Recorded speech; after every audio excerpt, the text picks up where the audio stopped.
Justice Ganguly সবেমাত্র ঘোষণা করেছেন যে তিনি বিচারপতির চেয়ার থেকে সরে যাচ্ছেন এবং তারপর তিনি বৃহত্তর প্রেক্ষাপটে পা রাখবেন। খুব সম্ভবত কোনো রাজনৈতিক দলে তিনি যোগদান করতে চলেছেন এবং যদি সম্ভব হয় তিনি হয়তো এই লোকসভা নির্বাচনে প্রতিদ্বন্দ্বিতাও করবেন। কিন্তু কোন দল, সত্যিই কি তিনি রাজনীতিতে আসছেন, এই সব কিচ্ছু তিনি এখনও বলেননি। আজকে তিনি যাবেন এবং তিনি গিয়ে তার পদত্যাগপত্র আমাদের দেশের মাননীয় রাষ্ট্রপতির কাছে পাঠানো হবে। সুপ্রিম কোর্টের প্রধান বিচারপতি এবং কলকাতা হাইকোর্টের প্রধান বিচারপতির কাছে তিনি তার পদত্যাগপত্র পাঠাবেন এবং তারপর তিনি বলেছেন তিনি সাংবাদিকদের সমস্ত প্রশ্নের উত্তর দেবেন এবং সেটাও মাস্টারদা সূর্য সেনের মূর্তির নিচে দাঁড়িয়ে। এখন এই ঘটনার পর কিন্তু অনেকটাই স্পষ্ট হবে তার আগামী দিনের পথ চলা। কিন্তু এর মধ্যেই আমরা তীব্রতর আতঙ্ক দেখতে পাচ্ছি শাসক দলের চোখে মুখে। এখন থেকেই তাকে একটা ঝাঁঝালো আক্রমণ করার চেষ্টা করা হচ্ছে, কিন্তু সেটা ব্যর্থ হচ্ছে। কোনো আক্রমণটাই দানা বাঁধছে না। কিন্তু যে করে হোক জাস্টিস গাঙ্গুলিকে ছোট দেখাতে হবে। তার যে রায়গুলো ছিল সেগুলো নিয়ে রাজনীতি করতে হবে, এই আপ্রাণ প্রয়াসটা আমরা দেখতে পাচ্ছি। আর এখানেই প্রশ্ন উঠছে কেন? তার একটাই কারণ, জাস্টিস গাঙ্গুলি সত্যিই যদি ভোটের ময়দানে নামেন, সত্যিই যে কথাটা শোনা যাচ্ছে যে তিনি বিজেপিতে যোগদান করবেন, তমলুক থেকে প্রার্থী হবেন এবং খুব সম্ভবত কেন্দ্রের মন্ত্রী হবেন, এই সব ঘটনা যদি পর ঘটতে থাকে তাহলে একটা দুটো নয়, পাঁচখানা বড়সড় গাড্ডা, বড়সড় কবর চলে আসছে শাসক দলের জন্য। এবং শেষতম যেটা হতে চলেছে তার কোনো উত্তর তাদের সামনে থাকবে না, ধুয়ে মুছে সাফ হয়ে যাবে। কিভাবে, তার পুরোটাই ব্যাখ্যা করব এই প্রতিবেদনে।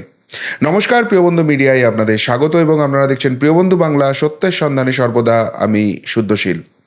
বন্ধুরা, জাস্টিস গাঙ্গুলি শেষ অবধি কী করবেন সেটা হয়তো ছবিটা আজকে অনেকটা স্পষ্ট হবে বা আগামী 48 ঘন্টার মধ্যে সেই ছবি একদম সুস্পষ্ট হয়ে যাবে, আর কারোর মধ্যে কোনো ধোঁয়াশা থাকবে না। কিন্তু একটা জিনিস স্পষ্ট হয়ে গেছে যে মুহূর্তে জাস্টিস গাঙ্গুলি তার বিচারপতির চেয়ারটা ছাড়তে চলেছেন, সময়ের আগেই সেখান থেকে সরে এসে এবার বৃহত্তর প্রেক্ষাপটে নামার কথা বলেছেন।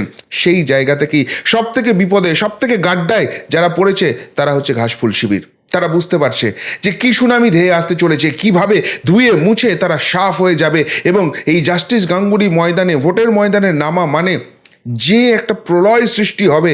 সেই প্রলয়ে তাদের যা দুর্নীতি রয়েছে, তাদের যা মানুষের মগজাস্ত্রকে ঘায়েল করে দিয়ে উন্নয়নের কথা শোনানোর বার্তা রয়েছে, সমস্ত কিছু ভেসে যেতে চলেছে। কি এক এক করে পয়েন্টগুলো বলি, আমার যে পয়েন্টগুলো মনে হচ্ছে এবং যে জায়গা থেকে ডেফিনেটলি শাসক দলে ধাক্কা আসবে, সেটা হচ্ছে ভোটের ময়দানে যদি জাস্টিস গাঙ্গুলি দাঁড়ান, সেটা কিভাবে দাঁড়াবেন এখনও স্পষ্ট নয়। আবারও বলছি, আজকের পর বা আগামী 48 ঘন্টায় হয়তো সেটা ক্লিয়ার হবে। কিন্তু একটা জায়গায় স্পষ্ট হয়ে যাচ্ছে, জাস্টিস গাঙ্গুলি যে আসনেই দাঁড়ান, যদি তিনি সেখান থেকে লড়াই করেন, লড়াইটা হবে দুর্নীতিবাজদের বিরুদ্ধে, দুর্নীতি যিনি থামাতে চান তার লড়াই। আর এই জায়গাটাই কিন্তু সব থেকে বড় ধাক্কা লাগবে। কেননা পশ্চিমবঙ্গে যে সত্যি পার্থ চ্যাটার্জি, বালু, অনুব্রত, এদের মতো ফেরেববাজ, চিটিংবাজগুলোর কোমরে দড়ি পড়তে পারে, এরা শাসক দলের আশীর্বাদ নিয়ে আর দাপিয়ে বেড়াতে পারবে না, এরা জেলের ভাত খাবে, এই ধারণাটাই মানুষ করতে পারেনি কোনোদিন। প্রথম আস্থাটা যিনি নিয়ে আসেন তিনি হচ্ছেন জাস্টিস গাঙ্গুলি এবং সেই জায়গা থেকে তিনি বলেছেন যে এখানে যা এখন অবধি ধরা পড়েছে সেটা হিমশৈলের চূড়া মাত্র। তার কাছে যে কেস এসছে বা যেভাবে ভেতরের কথা বিভিন্ন আদালতের হয়, সেখানে আরও ভয়ঙ্কর সব দুর্নীতি আছে। মানে দুর্নীতিতে পুরো নিমজ্জিত সরকারটা এবং এই পশ্চিমবঙ্গকে কিভাবে লুটে পুটে শেষ করছে, সেই জায়গাটা তিনি বারবার বলার চেষ্টা করেছেন। এখন প্রথমত এই মানুষটার সততা বা দুর্নীতির বিরুদ্ধে লড়াই, এই জায়গাটা নিয়ে তৃণমূলের হাতে কোনো অস্ত্র থাকবে না। অন্যদিকে এই মানুষটা যে কথাগুলো বিচারপতির চেয়ারে বসে বলতে পারেননি, যে দুর্নীতিগুলোর কথা তার কানে এসেছে তিনি জানেন, অথচ সেই বিচার প্রক্রিয়ার কিছু বাধ্যবাধকতার কারণে এতদিন বলতে পারেননি, সেই সমস্ত কিছু তিনি কিন্তু সামনে নিয়ে আসবেন এবং মানুষের সামনে ছবিটা কিন্তু আরও স্পষ্ট হবে যে এরা কত বড় দুর্নীতিবাজ, কতখানি দুর্নীতি করেছে। আর সেই সমস্ত পর্দা যখন ফাঁস হবে, তার উত্তর কি করে দেবে, সেই জায়গা থেকেই কিন্তু আস্তে আস্তে কাঁপুনিটা বাড়ছে। যে বিচারপতি চেয়ারে বসেই তো কার্যত কাপড় খুলে নিয়েছিল, এবার এই মানুষটা কি করবে, আরও কি নিয়ে আসবে। এবার আপনারা অনেকেই বলবেন যে এর তো একটা কাউন্টার অলরেডি শুরু করে দিয়েছে তৃণমূল এবং সেটা আরও বাড়বে। সেটা হচ্ছে যে বিজেপির সঙ্গে আগে থেকেই যোগাযোগ ছিল এবং সেই জায়গা থেকে বিজেপির মদতেই এইসব রায় এতদিন করেছে, তার যা কিছু রায় আছে সব খারিজ করতে হবে। সমস্ত কিছু তিনি বিজেপির চোখে করেছেন, বিজেপির দালালি করেছেন। সোজা কথা, এত নোংরা জায়গায় এই আক্রমণটা হবে এবং হচ্ছেও সেটা। কিন্তু এই প্রসঙ্গে আমি আমার সেকেন্ড পয়েন্টটায় আসবো। সেটা হচ্ছে যে এটা বেশি দিন চালাতে পারবে তো? নাম্বার এক যে পয়েন্ট আমার অত্যন্ত গুরুত্বপূর্ণ, মানে দুইয়ের এক বলতে পারেন, আমার যে পয়েন্টটা মনে হচ্ছে সেটা হচ্ছে যে মুহূর্তে বলা হবে যে জাস্টিস গাঙ্গুলি বিজেপির দালালি করেছেন বা যে রাজনৈতিক দলেই যান তাদের হয়ে প্রভাবিত হয়ে এই সরকারকে খাটো দেখানোর জন্য এটা করেছেন, যেটা অলরেডি বলছেন, অশিক্ষিত মূর্খদের দল এর বাইরে কি বলতে পারে? আসলে আসলে যখন এই কথাগুলো বলবেন তখন সাধারণ মানুষ কি বলবে? যে ঠিক আছে, জাস্টিস গাঙ্গুলি না হয় কোনো রাজনৈতিক দলের হয়ে দালালি করেছে, কিন্তু পার্থ চ্যাটার্জির প্রেমিকার বাড়ি থেকে যে ওই টাকার পাহাড়টা উদ্ধার হয়েছে সেটা কি জাস্টিস গাঙ্গুলি গিয়ে ঢুকিয়ে দিয়ে এসেছিল? বালু যে রেশন চুরি করেছে, অনুব্রত যে গরু চুরি করেছে, এগুলো কি সব জাস্টিস গাঙ্গুলি সাজিয়ে দিয়েছে? জাস্টিস গাঙ্গুলি সেই রায় নিয়ে তো ডিভিশন বেঞ্চ, সুপ্রিম কোর্ট, তার division bench, super bench, SLP, কত কি না করেছো তোমরা। একটা জায়গা থেকেও তো প্রমাণ করতে পারোনি যে যে রায়গুলো হয়েছে সেগুলো অন্যায় হয়েছে। মানুষ এই প্রশ্নও তুলবে যে এই ফেরেববাজ চিটিংবাজগুলো যে জেলে ঢুকেছে এতদিনেও জামিন করে নিয়ে আসতে পারোনি কেন?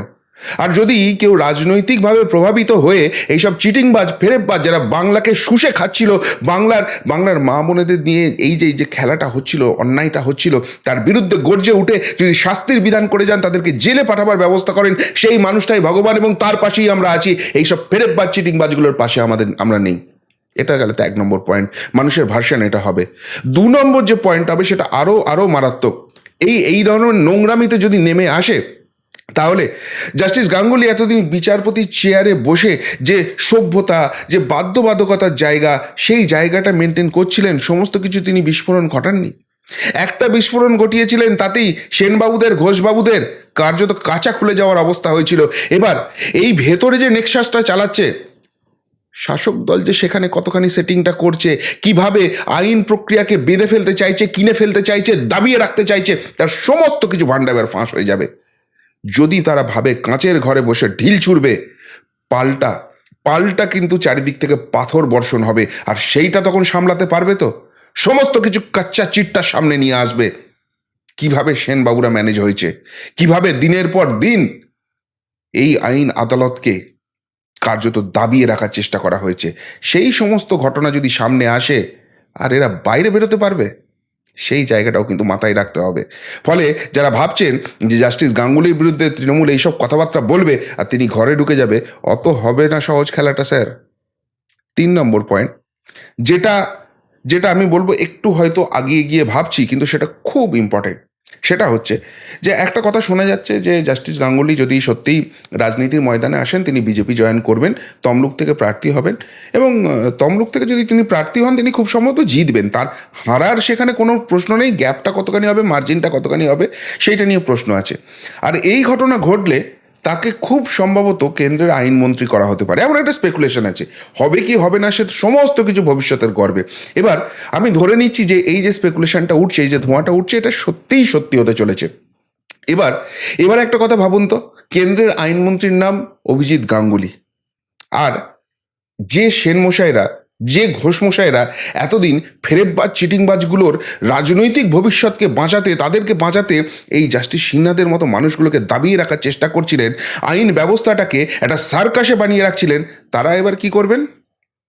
তারা কিন্তু দুবার ভাবতে বাধ্য হবেন যে মানুষটা ওই চেয়ারটায় বসে আছে, তিনি সততার মূর্ত প্রতীক। তিনি যারা গায়ে লেখে সততার প্রতীক, তারা সততার প্রতীক নয়। ওই মানুষটা দুর্নীতির বিরুদ্ধে লড়া একটা ভগবান, মানুষ তাকে ভগবানের আসনে বসিয়ে দিয়েছে। এবার এই যে নেক্সাসটা আছে, সেই নেক্সাসটা পুরোটা A to Z কিন্তু জাস্টিস গাঙ্গুলি জানেন। কে কাকে কিভাবে ম্যানেজ করে, সেখান থেকে সুপ্রিম কোর্টে কি হয়, সুপ্রিম কোর্ট থেকে কিভাবে কি হয়, পুরো খেলাটা জানেন। শুধু এই সেন ঘোষরা নয়, ওই তাদের বাবা মা যারা বসে আছে চন্দ্রবোড়া সাপের মতো, তাদেরও হালুয়া টাইট হয়ে যাবে। তারা দুবার ভাবতে বাধ্য হবে। কেননা যারা এতদিন তার হাত পাটা বাঁধার চেষ্টা করেছেন, তিনি সুবিচারটা দেওয়ার চেষ্টা করেছেন বলে, তিনি মানুষের পাশে দাঁড়াবার চেষ্টা করেছেন বলে, তিনি অন্যায়ের বিরুদ্ধে রুখে দাঁড়াবার চেষ্টা করেছেন বলে, তার হাত পা বাঁধার যারা চেষ্টা করেছেন, তারা এবার দুবারের জায়গায় তিনবার ভাববে। আর সত্যিই ওই পথে যাব, যদি যাই তাহলে এই মানুষটা কি করতে পারে। এর বিরুদ্ধে এতদিন যে অন্যায়টা হয়েছে তার বিরুদ্ধে বেরিয়ে এসেছে এবং দেশের আজকে আইনমন্ত্রী, তাহলে তাহলে আমরা যদি এই জিনিসটা করি আমাদের কি অবস্থা করে ছাড়বে।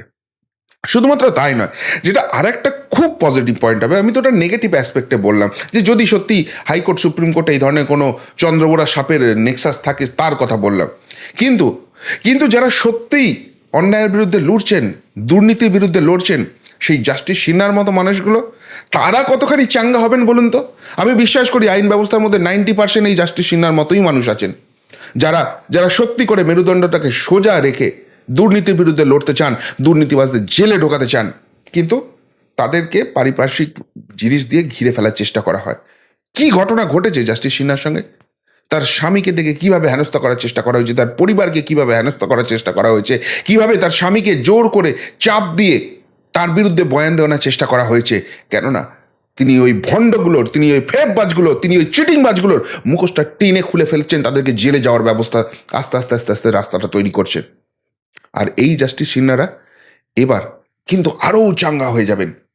তারা জানেন যে দিনের শেষে এমন একজন এই মন্ত্রকের মাথায় বসে আছে যিনিও এই দুর্নীতির বিরুদ্ধে লড়েন, এবং সেই লড়ার জন্যই তিনি বিচারপতির আসন ছেড়ে গিয়ে ওই বৃহত্তর প্রেক্ষাপটে গেছেন। তারা তারা কতখানি এক্সাইটেড হয়ে যাবেন, তারা কতখানি আরও আরও দুর্ভেদ্য হয়ে যাবেন এই দুর্নীতির বিরুদ্ধে লড়াইয়ে। ফলে এইসব যে চিটিংবাজ ফেরেকবাজগুলো যারা ভাবছিল সব কিছু নেক্সাস করে নিজেদের মতো করে সেটিং করে নেবে, প্যান্টুল ভিজে যাচ্ছে। জেলের জেলের ঘানিটা যে টানতে হবে কেউ বাঁচাতে পারবে না, সেই জায়গাটা স্পষ্ট হয়ে যাচ্ছে। আর এবার আসবো 5 নম্বর পয়েন্ট, যেটা যেটা আমার মনে হয়েছে সব থেকে বড় কথা। এবারে লোকসভা নির্বাচনে যা হবে হবে, এরপর তো 2026-এর বিধানসভা যুদ্ধ আসছে। যদি এই সরকারটা 26 অব্দি টেকে, সেটা এই 24-এর শেষেও পড়ে যেতে পারে, সেটা 25 নাও দেখতে পারে, সেটা অন্য কথা, কিন্তু আমি ধরে নিলাম এই সরকারটা 213 জন না কজন বিধায়ক আছে, চলবে 2026 অব্দি চলবে, সেখানে গিয়ে ভোট যুদ্ধ হবে। ভোট যুদ্ধ হলে প্রথম কথা কি হয়, তোমাদের মুখ কে আছে, তোমাদের মুখ কে আছে। এই জাস্টিস গাঙ্গুলি সত্যিই যদি ভারতীয় জনতা পার্টিতে যোগ দেন, তিনি সেখানে নির্বাচনে লড়েন, নিশ্চিতভাবে 2026-এর মুখ্যমন্ত্রী মুখ, মানে সেটা বিজেপি ঘোষণা করুক না করুক, মানুষের কাছে মুখ্যমন্ত্রী মুখ হয়ে যাবেন এই জাস্টিস গাঙ্গুলি। এবার ভাবুন, একদিকে মুখ হচ্ছে জাস্টিস অভিজিৎ গাঙ্গুলি, একদিকে মুখ হচ্ছে মমতা ব্যানার্জি, একদিকে মুখ হচ্ছে যে মানুষটা দুর্নীতির বিরুদ্ধে লড়ে যাচ্ছেন, দুর্নীতিবাজদের জেলের ঘানি টানাচ্ছেন, আর আরেকদিকে একটা মানুষ যে জানি না দুর্নীতি হয়ে গেছে, তার পাশের চেয়ারে বসা লোকটা দুর্নীতির সঙ্গে যুক্ত, কোটি কোটি টাকা কামিয়েছে, বা তার দিকে ধারণাটা আছে এই দুর্নীতিতে কোথাও গিয়ে তারও মদত আছে, সরাসরি হয়তো দুর্নীতি করেনি কিন্তু দুর্নীতিতে তারও মদত আছে, নালে এতখানি চোখ বুজে থাকতে পারে না। ওই মুখ্যমন্ত্রীর চেয়ারে বসে আইবি রিপোর্ট, পুলিশ রিপোর্ট সমস্ত কিছু যায়, কিন্তু তারপরেও কোনো ব্যবস্থা নেয়নি। আর যে মুহূর্তে সেখানে ইডি সিবিআই ঢুকেছে, এবং সেটাও ঢুকিয়েছেন এই মানুষটা জাস্টিস গাঙ্গুলি, তখন বেরিয়েছে একটার পর একটা ফেরেকবাজ চিটিংবাজ দিয়ে ঘেরা ছিল মুখ্যমন্ত্রী। এই পারসেপশনটা ফার্স্ট ভোটের ময়দানে যখন নামা হবে। এবার 2 নম্বর, যখন প্রচার হবে, প্রচারে গিয়ে এই জাস্টিস গাঙ্গুলি মানুষটা যখন বলবে বাংলার মা বোনেদের হাত ধরে, মাগো ওই বিচারপতি চেয়ারে বসে আমি দেখেছি আমি সব বিচারটা দিতে পারি না, হাত পা অনেকভাবে বাঁধা আছে, এই এই এই বদমাইশগুলোকে তাড়াতে হবে, এই চোর চিটিংবাজ ফেরেববাজগুলোকে তাড়াতে হবে। তোমার ছেলেটা যে রাস্তায় বসে কাঁদছে, তার যে চাকরিটা দিতে পারিনি, ওই চেয়ারে বসে আমার ক্ষমতা হয়নি, কিন্তু এই ফেরেববাজগুলোকে যদি তোমরা আপনাদের তাড়াতে সাহায্য করো, কথা দিচ্ছি মা, তোমার ঘরের ছেলেটার চাকরি হবে, তাকে কোনো ঘুষ দিতে হবে না, তার যোগ্যতার ভিত্তিতে চাকরি হবে। তোমার ঘরের মেয়েটা, তাকে রাস্তায় বসে কাঁদতে হবে না, পুলিশ তাকে ধরে ছেঁচড়াবে না, তার চাকরিটা হবে। এই এই আশ্বাসটা যখন এই মানুষটা দিতে শুরু করবে, তখন খড়কুটোর মতো ভেসে যাবে শাসক দল। যখন শাসক দল তার পাল্টা প্রচারে আসবে, মানুষই বাঁশ লাঠি নিয়ে তাড়া করবে, যেরকম করে সন্দেশখালিতে তাড়া করেছে। তাই জাস্টিস গাঙ্গুলি যখন এই রাজনীতির বৃহত্তর প্রেক্ষাপটে নামবেন, একটার পর একটা সুনামি ঢেউ আছড়ে পড়বে শাসক শিবিরে, এবং তাতে ছিন্ন ভিন্ন হয়ে যাওয়া ছাড়া, তাতে তাতে ভেসে যাওয়া ছাড়া, তাতে গর্তে ঢুকে যাওয়া ছাড়া আর কোনো উপায় নেই, এর কোনো কাউন্টার নেই। এটা তারা খুব ভালো করে বুঝতে পারছেন। আর তাই তাই তিনি রাজনীতির ময়দানে নামার আগেই শুধুমাত্র ঘোষণা করেছেন বিচারপতির চেয়ারটা ছাড়বেন। তার ফলে আতঙ্ক ছিটকে ছিটকে ছটকে ছটকে বেরোচ্ছে মুখ চোখ থেকে। চেষ্টা করছেন অনেকভাবে জাস্টিস গাঙ্গুলিকে ছোট দেখানো, আর যত সেই কাজটা করতে যাচ্ছেন, তত মানুষের কাছে জাস্টিস গাঙ্গুলির যে চিত্রটা আছে, তার যে ছবিটা আছে, তার যে ভাবমূর্তিটা আছে, সেটা আরও উজ্জ্বল হচ্ছে, যে এই মানুষটাই এবার এদেরকে কফিনে ঢুকিয়ে দেবে, কবরে ঢুকিয়ে দেবে। সেই জন্যই তো এর বিরুদ্ধে এত ক্ষোভ হচ্ছে, এর বিরুদ্ধে এত রাগ হচ্ছে, আর এই ধরনের অদ্ভুত অদ্ভুত মিথ্যা মিথ্যা অভিযোগ তোলার চেষ্টা করা হচ্ছে। মানুষ কিন্তু সবটা বোঝে। কি বলবেন জাস্টিস গাঙ্গুলির ভোটের ময়দানে নামা এবং সেটা নিয়ে শাসক দলের এই আতঙ্কের পরিবেশ তৈরি হওয়া? সত্যিই ভয় পাওয়ার মতো একটা সিদ্ধান্ত হতে চলেছে, কি বলুন? এই নিয়ে যদি কিছু বলার থাকে অবশ্যই কমেন্ট বক্সে কমেন্ট করে জানাবেন। এখনকার মতো এখানেই শেষ করলাম, ফেরত আসছি নতুন প্রতিবেদন নিয়ে খুব তাড়াতাড়ি। ভালো থাকবেন, সাথে থাকবেন, পাশে থাকবেন। নমস্কার।